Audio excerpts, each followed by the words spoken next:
It was a chilly Thursday morning in early autumn when Ethan Mitchell walked through the gates of Meadow Ridge Elementary, clutching something strange to his chest. At first glance, no one noticed anything unusual.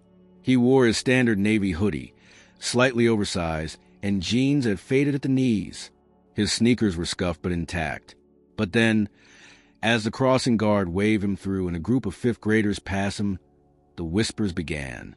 "Is that a baby? Why is he carrying a baby?"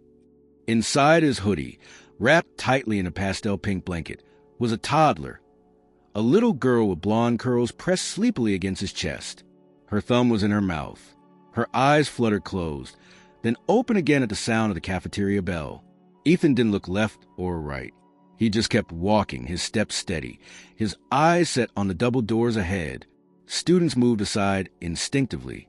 A hush settled in the hallway, the way it did when something wildly unexpected shattered the routine. Teachers paused mid-conversation. Someone called out, but Ethan didn't respond. He made it to his classroom before the teacher, Mrs. Turner, spotted him standing by the door, his arms visibly strained from the effort of carrying the child. "Ethan, what on earth?" "I need to keep her with me today," he said quickly. "I'll be quiet. She won't bother anyone, I promise." There was no defiance in his voice, only urgency, the kind that adults instinctively recognize as different from childish rebellion. The girl in his arms, no older than 2, let out a soft whimper and pressed her face into his shoulder. Mrs. Turner blinked, taken aback. "Ethan, honey, where's your mom?" "At work." "Does she know you brought your sister here?" He hesitated. "She can't come back. Not until tonight." Mrs. Turner immediately signaled for another teacher in the hallway, her expression changing from surprise to deep concern. Within minutes, the school secretary was on the phone and the principal, Mr. Collins, was walking briskly toward room 12. Mr. Collins had been principal of Meadow Ridge for nearly 15 years. He had seen students fake stomachaches, cry over lost pets, and once, a kindergartner who tried to flush an entire sandwich down the toilet. But he had never seen anything quite like this. Ethan sat in the small conference room outside the principal's office, holding his sister on his lap.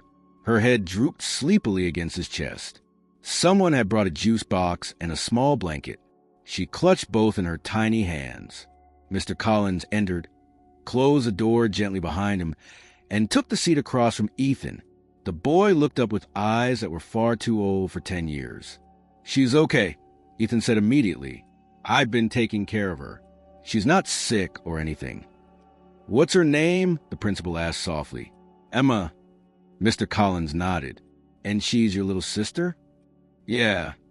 There was a long pause. The principal folded his hands on the table. "Ethan, can you tell me why you brought Emma to school today?" Ethan didn't answer right away. He looked down at his lap, brushing Emma's hair back from her forehead. When he finally spoke, his voice was low and even. There was no one else. "No one else at home?" "No. My mom works at night sometimes. She was already gone when I woke up. She said she'd be home before I had to leave. But she didn't come back in time, and I couldn't leave Emma alone." Mr. Collins leaned back in his chair. "I see. Do you know where your mom works?" "She cleans offices downtown, and sometimes she works at the diner on weekends." "Does anyone else live with you? An aunt? A grandparent?" Ethan shook his head. Mr. Collins felt a chill that had nothing to do with the weather. He had a dozen questions, each more serious than the last, but Ethan's guarded posture warned him not to press too hard. "Have you ever brought Emma with you before?" "No," Ethan said quickly. "Never. Just today." The girl stirred, yawning, her eyes wide now and curious. She looked around the unfamiliar room, then clung tighter to her brother. Mr. Collins rose slowly. "All right, Ethan, I'm not angry with you, but I need to make sure you and your sister are safe. I'm going to call someone who might be able to help, okay?" Ethan's eyes sharpened with a flicker of fear. "Are you going to take her away?" The question cut through the air like a blade. Mr. Collins hesitated. "No one's taking her anywhere right now," he said carefully. "We just need to understand what's going on at home." Ethan said nothing, but the way he tightened his grip on Emma, 'Emma,' 'that' 'told Mr. Collins more than any words could. Back in his office, the principal, Mr. Collins, looked Mr. Collins sat at his desk, staring at the notes he had jotted during the conversation. A 10-year-old boy bringing his toddler sister to school was not just a family issue. It was a warning flare, a quiet alarm that something had gone deeply wrong. He picked up the phone, called the district counselor, and then the local child services liaison. Each call was met with concern, urgency, protocol. But as he explained the situation, a sinking feeling grew in his chest. Something about the way Ethan looked at Emma, protective, terrified, resolute, had struck him hard. He had seen students come from difficult homes before, but this felt different, more precarious, more silent, the kind of quiet that could hide years of struggle.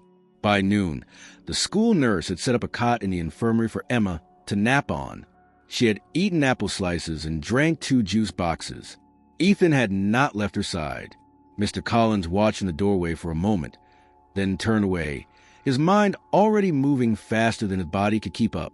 This was not just a boy who had made a strange decision. This was a boy who had made an impossible one, and it was time to find out why. Mr. Collins waited until the school day had settled into its mid-morning rhythm before calling Ethan back into his office. The boy entered quietly, walking with the same cautious dignity he had shown earlier, now without Emma in his arms. She was resting under the careful eye of the school nurse, who had taken surprising softness toward the child in just a few short hours. Ethan sat at the edge of the chair across from the principal's desk, his back straight, hands folded tightly in his lap. The room was quiet enough that the ticking of the wall clock became distracting. "I appreciate you coming back, Ethan," Mr. Collins began, his voice low and even. "I know this isn't easy." Ethan didn't respond. He stared at the floor, jaw clenched, a flicker of defiance beneath the surface. It wasn't the rebellious kind, but the kind that grows from fear of losing something precious. "I spoke to a few people this morning," Mr. Collins continued carefully. "Your teacher, the school nurse, a counselor from the district. We're all very concerned about you and Emma, but we're also here to help." Still, Ethan remained silent. His body language hardened. As if preparing for impact, Mr. Collins leaned forward, elbows on the desk. "I'm not here to punish you, Ethan. You did something incredibly difficult today.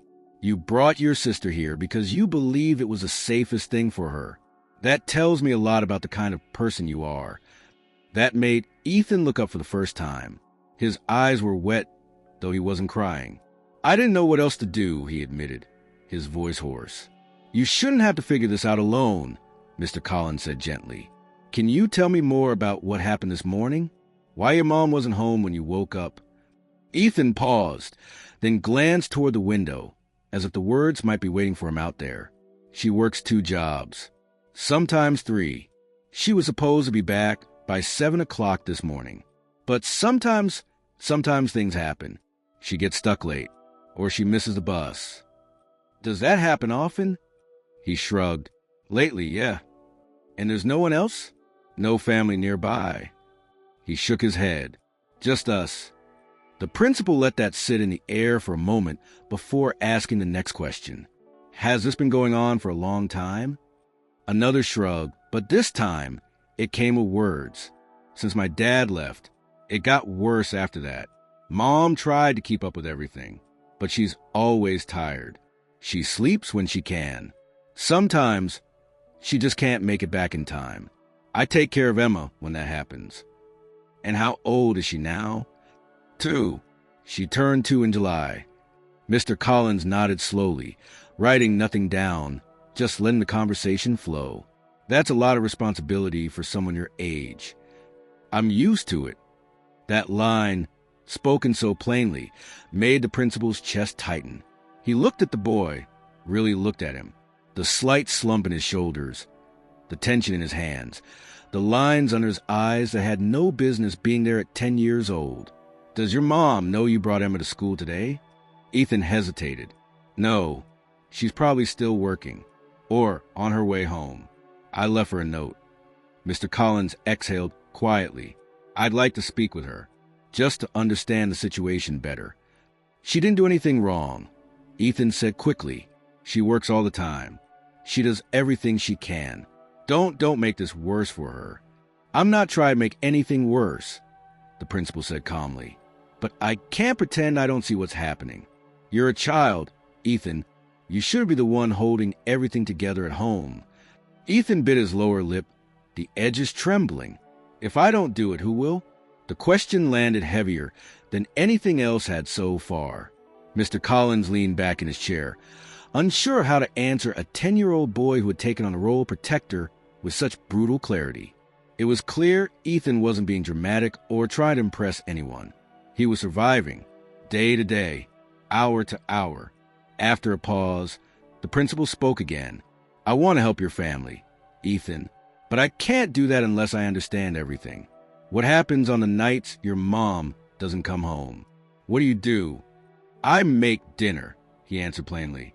"Usually just sandwiches or cereal. I change Emma, give her a bath if she needs one. Then I put her to bed. She likes to sleep in my room.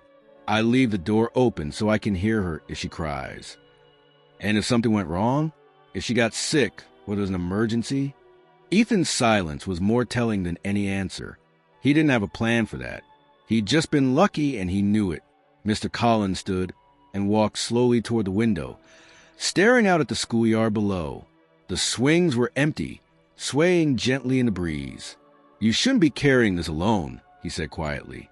"It's not fair to you. Or Emma." "She's my sister," Ethan said firmly. "She's all I've got." "I believe you," the principal replied, turning back to face him. "And that's exactly why we have to do this the right way. Not just for today, but moving forward. We need to talk with people who can make sure you and Emma are safe and that your mom isn't drowning trying to keep everything afloat." Ethan's face twisted, panic rising in his voice. "You said you wouldn't take her away." "And I meant it," Mr. Collins said, holding his gaze.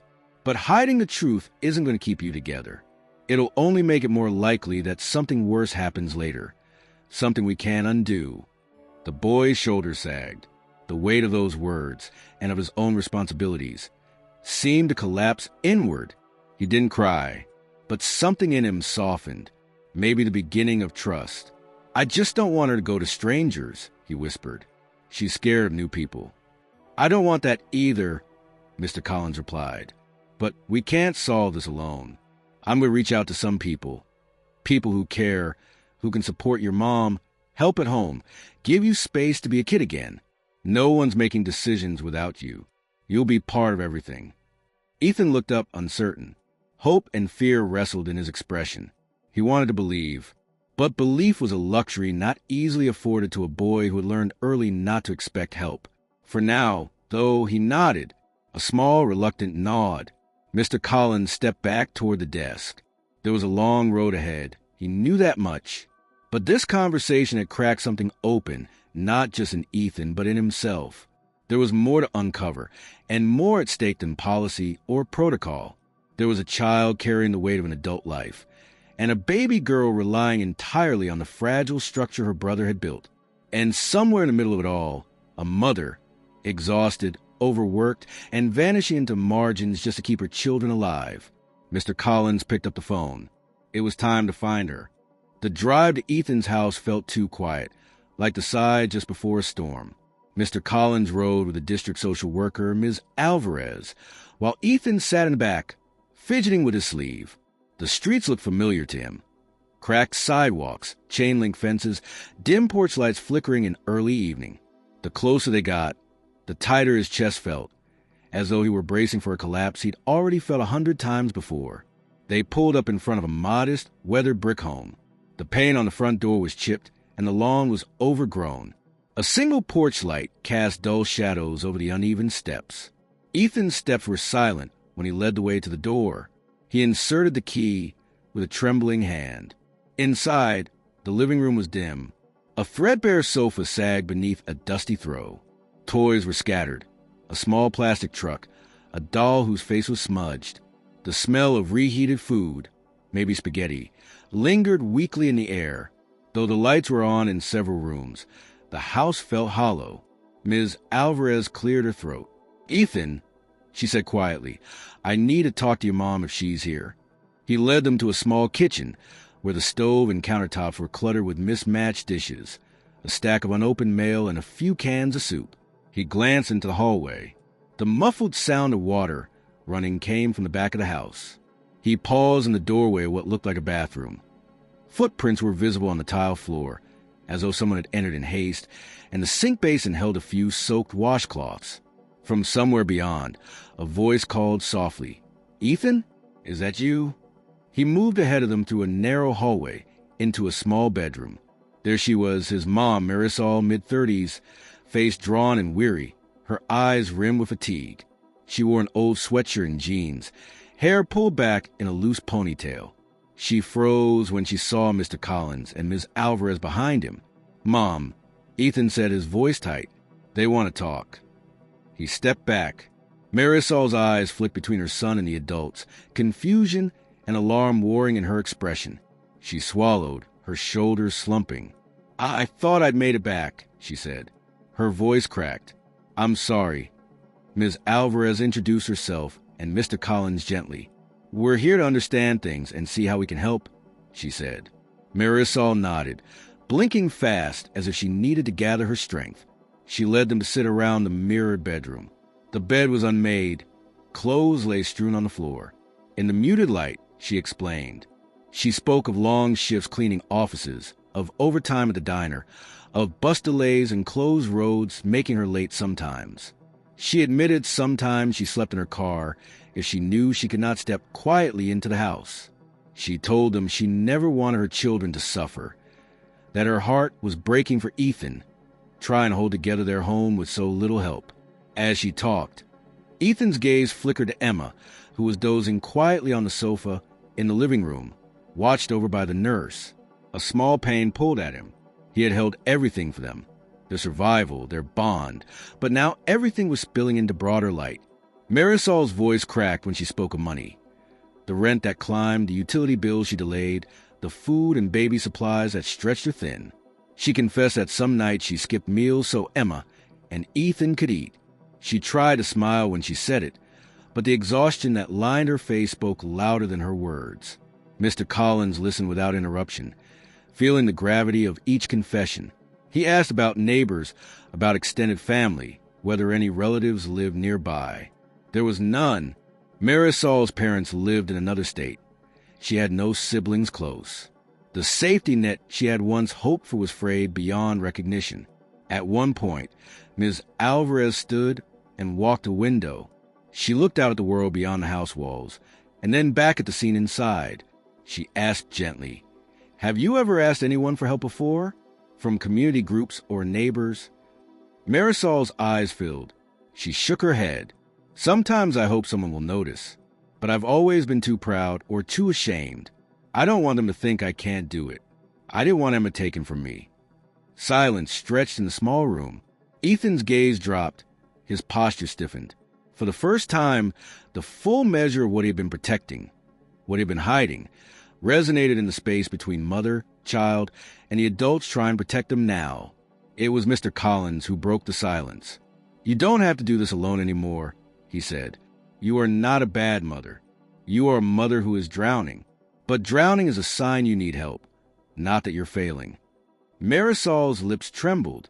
She leaned forward, cradling her face in her hands. "I'm afraid," she whispered. "Afraid they'll come and take them. Afraid I'll never recover from how much I failed." Ethan stood at her side and laid his hand on her arm. "We'll fight it. Together," he said softly, surprising even himself. His voice, though low, carried the weight of solemn promise. They sat like that for a long time, mother and son both shattered by necessity, the adults around them bearing witness. Outside, the wind rose, brushing the roof of the house with muted persistence. Within the narrow walls, something began to shift. A structure of support that had seemed impossible before now hovered at the edges, fragile but real. They would move forward, step by step. Mr. Collins rose. "We'll put together a plan.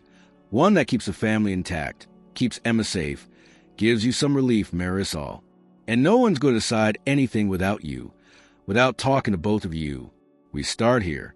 Marisol nodded, tears spilling onto her cheeks. Ethan, chest tight with tension and relief, exhaled slowly. He looked at his mother and then at Mr. Collins, and though his resolve was weary, It was steadier now. That evening, as they walked out of the house, the nurse carrying Emma, the night air felt heavier and yet more hopeful. Change was coming slowly, but for the first time, they were not alone in facing it. The following days unfolded with an unsettling stillness at Meadow Ridge Elementary. Rumors had spread quietly, carried by curious whispers in the hallway and cautious glances in the cafeteria. Most students only knew that Ethan Mitchell had brought a baby to school and that the principal had spent hours out of his office that day. But behind those closed administrative doors, the weight of the truth had anchored itself into every corner of the school's routine. Mr. Collins had never felt so personally involved in a student's situation before. What began as a shocking anomaly had evolved into something deeply human, deeply complicated. He found himself arriving earlier than usual, staying long after the hallways had emptied, meeting with district liaisons, social workers, and now local community leaders. But through it all, the hardest part remained unchanged. Ethan, the boy who had held everything together, now stood at the edge of unraveling. Though he continued attending school, his demeanor had changed. He no longer spoke during class. He barely looked at anyone, and when he did, it was with a quiet challenge, a wall built from fear, not anger. He sensed what was coming, and he had already decided to resist. On Thursday afternoon, Ms. Alvarez returned to the school to speak with Ethan directly. She brought a colleague, Mr. Green, a calm-voiced caseworker who specialized in family reunification and community placement. They met in the counseling room, with Mr. Collins present at Ethan's request. The boy sat with his arms crossed, eyes locked on the far wall. "We're not here to take anyone away," Mr. Green said gently, his tone measured and kind. "We're here to make sure your family stays safe and supported. That's what this conversation is about." Ethan didn't move. That's what they all say. Then someone knocks on the door, and it's too late. Ms. Alvarez leaned forward slightly. "Ethan, we've seen a lot of kids in very hard situations. We know what fear does, how it makes you feel like the only way to keep everything from falling apart is to hold it all yourself. But we're not your enemies. You don't know anything about what it's like," he said, his voice cracking. "You come into people's houses and tell them what they should have done, and then you leave. But we're still there, still stuck." Mr. Collins remained silent, watching the boy's defiance harden with every word. But behind it, he recognized the same desperation that had first led Ethan to carry Emma into school. It wasn't pride that drove him now. It was terror. Mr. Green nodded thoughtfully. "You're right. We don't live your life. But we've seen kids lose everything because no one stepped in when they should have. We're not just here to talk. We're here to build something real with you. Not for you. With you. Then let me keep her," Ethan said suddenly, his voice rising. "Don't take Emma from me. I'll do everything. I already do. I'll get up earlier. I'll learn how to cook better stuff. I'll figure it out. Just don't take her." "No one wants to take her away," Mr. Collins said, finally speaking. "But Ethan, the pressure on you is too much. You're a child, and you deserve to be one. You've done more than anyone could expect. But now it's time for the adults around you to carry the weight too. What if they can't?" Ethan shot back. "What if she gets sent to strangers? What if they separate us anyway?" Mr. Green didn't flinch. "Then we fight for a better solution. Together. But that means you have to let us in. Right now, the court will need to see a home that's stable. If we can build support around your mom, real visible support, then we give her the best chance to keep both of you at home." "How?" Ethan asked bitterly. "You can't just fix people's lives with promises." "No," Mr. Green admitted. "But we can fix some things with action. Starting with something small, like getting your mom someone to help with Emma during the night shifts, or getting a food stipend, or making sure your home isn't flagged for neglect just because you didn't have help." Ethan stared at the floor, teeth clenched. It was not easy, surrendering even a piece of control. He had built his identity around protecting Emma. Letting anyone else step in felt like a failure, or worse, a risk. But then Mr. Collins spoke again, this time quietly. "You know why I didn't call the police that day you brought her here?" Ethan looked up, surprised by the question. "Because I saw something in your eyes that morning," the principal continued. "You weren't trying to run or hide. You were doing the only thing you could think of. That's not what neglect looks like. That's what love looks like." The room went quiet again.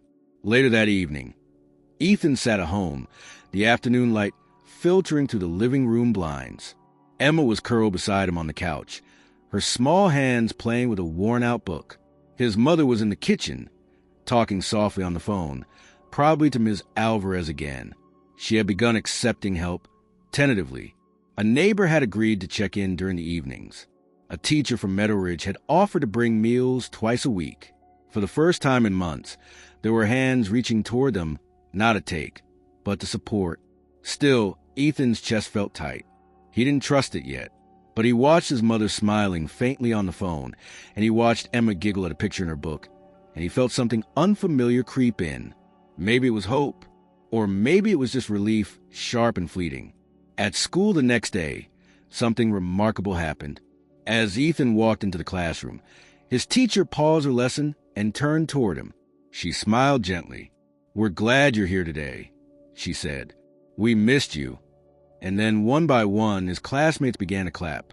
Not loudly, not awkwardly, just a few beats of recognition. He stood there, frozen, unsure what to do. It wasn't a celebration. It was something quieter. Respect. Solidarity. For the first time in a long while, Ethan Mitchell felt seen, not as a boy carrying a burden, but as someone worth carrying, too. The final week of October brought with it a fragile but growing sense of transformation, both inside the Mitchell household and within the walls of Meadow Ridge Elementary. The trees outside burned with autumn color, reds and oranges falling like quiet testimony to change. And for the first time in what felt like an eternity, the change wasn't terrifying. It was full possibility. Marisol, though still exhausted, had started coming home earlier thanks to the intervention of Ms. Alvarez and the community outreach network that had mobilized swiftly after her situation became known. With a reduction in her night shifts at the diner and a cleaning schedule rearranged by one of her employers, who had been shocked to learn of her circumstances, she was now able to spend most mornings with Emma and prepare Ethan for school with a kind of presence that had long since slipped from her daily life. It wasn't easy, and the stress of budgeting every hour and every dollar didn't vanish overnight, but it was manageable. And more importantly, she wasn't doing it alone anymore. The school staff had stepped up more profoundly than anyone had anticipated. Mrs. Turner, Ethan's teacher, had coordinated a rotating volunteer list of teachers and aides who delivered warm meals twice a week to the Mitchell home. Parents from the PDA donated diapers, formula, and gift cards for groceries. A retired librarian who lived a few blocks away, Ms. Dalloway, a quiet widow who'd once taught literature, offered to watch Emma 2 afternoons a week, allowing Marisol to rest or run errands without the constant pull of caregiving. And yet, amidst all the external help, it was the internal shift that mattered most. Ethan had slowly begun to allow himself to trust again. Not completely. He still watched people carefully, still listened for hesitation or judgment, but the brittle shell he had worn was cracking. He laughed once during recess when a classmate tripped and made a ridiculous face. He helped another student with math problems during quiet work time. He no longer flinched when someone mentioned his sister. He had begun, cautiously, to be a child again. On Friday morning, Meadow Ridge held an assembly. It was originally intended to mark the end of the school's harvest food drive, but Principal Collins had something else in mind. As the multipurpose room filled with the hum of restless students, teachers gently guided them to their places on the floor. Parents stood along the walls, and staff from the district office took seats near the back. There was a low thrum of anticipation, but no one knew exactly what for. Mr. Collins stepped to the front, holding a simple folder. He waited until the room had quieted before speaking. "Every day, we talk to our students about kindness," he began. "We tell them it matters. That it's not about grand gestures, but about small, courageous choices. And sometimes, those choices don't look like what we expect. Sometimes, kindness means doing something hard, something that scares you, something you're not sure anyone will understand." He paused, letting his gaze drift across the room. Last week, a student in the school made such a choice. He came here carrying not just his backpack, but the full weight of his home, his fears, and his love. He did it quietly, bravely, not to get attention, not to prove a point, but because it was the only way he knew to protect someone he loves. The room was silent. Mr. Collins continued.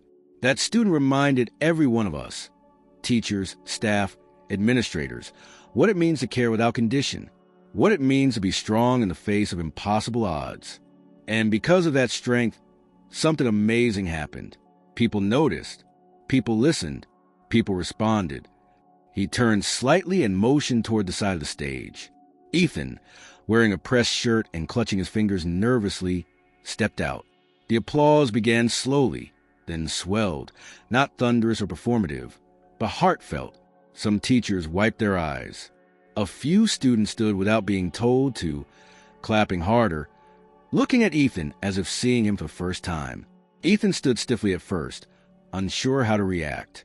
But when he caught sight of his mother in the crowd, Emma balanced on her hip, both smiling, his shoulders loosened. Mr. Collins handed him a certificate, nothing flashy, just a white page with the school's emblem and his name in gold script under the words, "In recognition of courage and compassion." But it meant everything. After the assembly, a local reporter approached Mr. Collins. She had heard fragments of the story through school board contacts and wanted to write a piece, not sensationalized, but human, honest. At first, Mr. Collins hesitated, protective of Ethan's privacy. But when asked, Ethan looked at him and said quietly, "If it helps someone else, it's okay." The article ran the following Sunday, titled, "The Boy Who Brought His Sister to School." It spoke not of scandal or failure, but of resilience and the quiet power of community. It described a system that had bent but not broken, thanks to the courage of one child and the response of many who chose to see him not as a case, but as a person. The story touched hearts far beyond the town. Letters began arriving at the school, some from neighboring districts, others from out of state. One envelope contained a check for $500 with a note, "For Emma's books. Every baby deserves bedtime stories." Another came from a retired teacher offering tutoring support online. Should Ethan ever want it? Weeks passed, then months. Winter crept in, but warmth had returned to the Mitchells' lives. Ethan's grades improved steadily. Emma began attending a half-day early care program funded by a community scholarship. Marisol was sleeping again, eating again, laughing sometimes. The house remained small and worn, but now it held something intangible yet unmistakable, stability. One afternoon, just before Christmas break, Ethan stayed late after school to help set up decorations in the hallway. As he taped paper snowflakes to the windows, Mr. Collins passed by and stopped. "You doing all right?" the principal asked. Ethan nodded. "Yeah, it's better now." Mr. Collins smiled. "I'm proud of you." There was a pause, and then Ethan, quieter than usual, replied, "Thanks for not giving up." Mr. Collins put a hand on his shoulder. "You're the one who didn't give up, Ethan. We just finally saw it." And with that, the boy returned to his paper snowflakes, taping one more to the glass. Outside, the sun was setting in amber streaks across the sky, and inside, the hallway glowed with the warmth of community that had chosen, at last, to lift a child instead of watching him fall.